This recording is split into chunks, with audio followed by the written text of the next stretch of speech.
नमस्कार, मैं हूं प्रवीण गौतम। दोस्तों, इंडिया गठबंधन में फूट को लेकर अक्सर विपक्षी नेता मीडिया पर आरोप लगाते हैं कि आप लोग अफवाह फैलाते हैं। लेकिन सिर्फ मीडिया पर अफवाह फैलाने का आरोप लगाना आधी हकीकत आधा फसाना नजर आता है।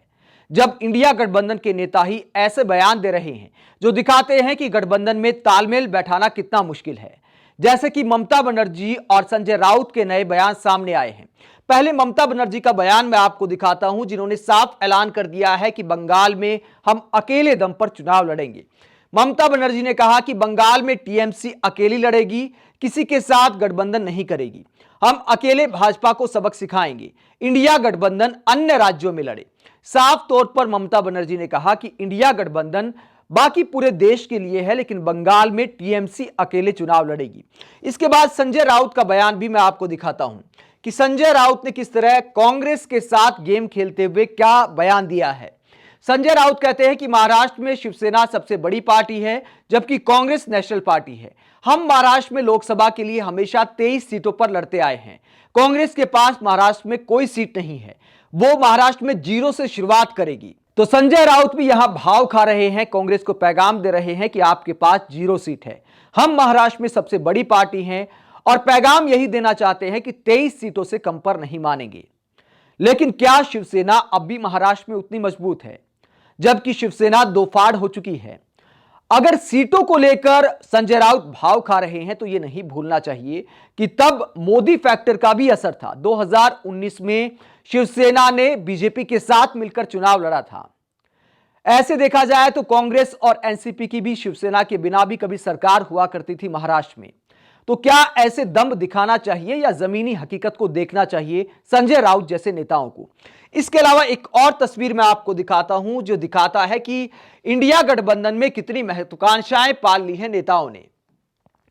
यहां पर जेडीयू के नेता देखिए, जेडीयू के नेता दिल्ली में नारे लगा रहे हैं, देश का प्रधानमंत्री कैसा हो, नीतीश कुमार जैसा हो। ये नारेबाजी आप देखिए, जरा न्यूज 24 की खबर देखिए जिसमें ये नारे लगा रहे। देखिए,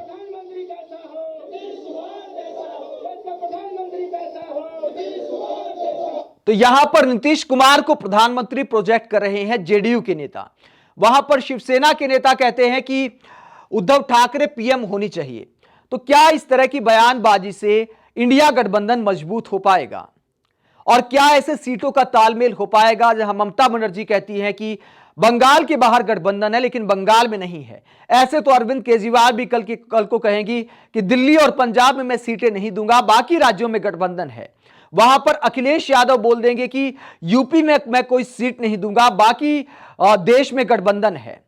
कल को नीतीश कुमार और आरजेडी भी बोल सकते हैं कि बिहार में हम कांग्रेस को सीट नहीं देंगे, बाकी देश में गठबंधन है। ऐसे ही कांग्रेस भी तमाम राज्यों में बोल सकती है कि यहां हम सीट नहीं देंगे, बाकी राज्यों में गठबंधन है। तो क्या इस मानसिकता के साथ और पीएम के इतने दावेदारों के साथ क्या इंडिया गठबंधन वाकई आगे बढ़ पाएगा?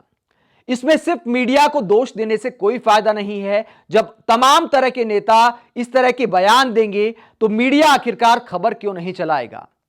अगर साफ तौर पर कभी कोई सांसद बोलता है कि अब की बार इंडिया गठबंधन की मीटिंग में सिर्फ चाय का इंतजाम नहीं किया, समोसा तक हमें नहीं खिलाया, उसके बाद कोई इस तरह के बयान देता है कि कांग्रेस सो रही है, ऐसे रिएक्ट कर रही है कि द्वारे पे बारात आई है और समधन स्नान करने जा रही है, राहुल गांधी की यात्रा पर कटाक्ष किया जाता है, तो इंडिया गठबंधन के नेता आपस में ही ऐसे फूट दिखाएंगे। उसके बाद कहते हैं कि देखिए यार, मीडिया वाले अफवाह फैला रहे हैं। तो सिर्फ मीडिया को दोष देने का फायदा नहीं है जब इंडिया गठबंधन के नेता खुद तालमेल नहीं बैठा पा रहे। आप इंडिया गठबंधन के नेताओं की ऐसे बयानबाजी को लेकर क्या सोचते हैं, जहां मीटिंग की बजाय मीडिया के माध्यम से सीटों पर अपनी दावेदारी ठोकी जा रही है? कमेंट बॉक्स में अपनी राय जरूर दें। अगर आप हमारी पत्रकारिता को पसंद करते हैं तो थैंक्स के ऑप्शन का इस्तेमाल करें, वीडियो को लाइक करें, चैनल को सब्सक्राइब करें। नमस्कार।